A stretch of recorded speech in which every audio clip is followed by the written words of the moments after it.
Last week we saw Israel crown Saul as king. Now Saul looked like the perfect candidate on the outside.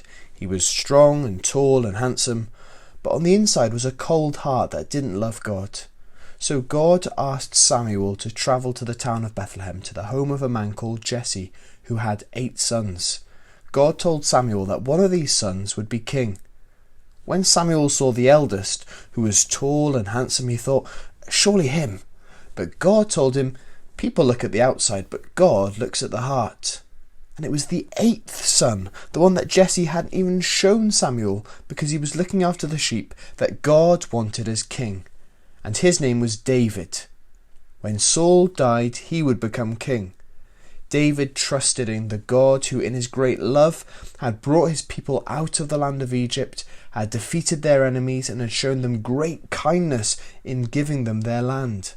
Because David trusted in God, he did some amazing things. There was one time where God's people were fighting an enemy called the Philistines. They were led by a terrifying warrior called Goliath. He was huge. Everyone was too afraid to take him on. But David trusted in God. He said, "The Lord who rescued me from the paw of the lion and the paw of the bear when looking after the sheep will rescue me from the hand of this Philistine." Goliath laughed at this young man who had come to fight him.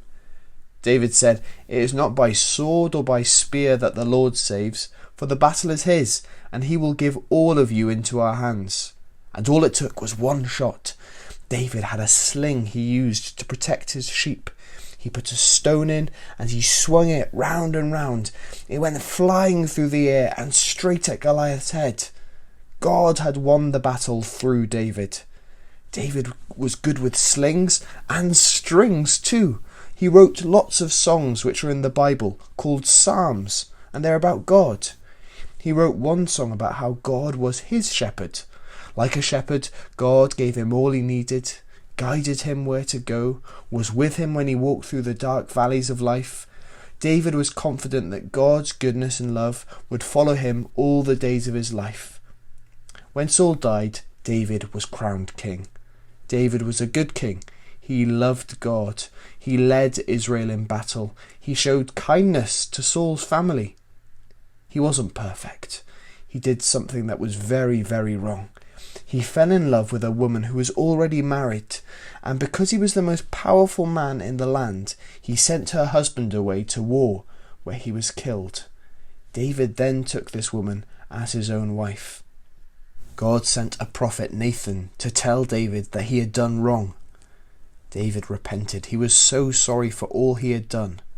God forgave David because he forgives even the most serious sins. God made a promise to David. He said this, "When your days are over, I will raise up one of your descendants to succeed you, and I will establish his kingdom. He will build a house for my name, and I will establish the throne of his kingdom forever. I will be his father, and he will be my son. Your house and your kingdom will endure forever. Your throne will be established forever." Who could this king be? Now David's son Solomon was king after David died. Was the promise about him? Well, Solomon was wise and wealthy and built a wonderful temple, but he made lots of mistakes. God's promise to David was about a king that was to come. Not a king for just Israel, but the King of Kings, one who would not make any mistakes, one that would reign forever.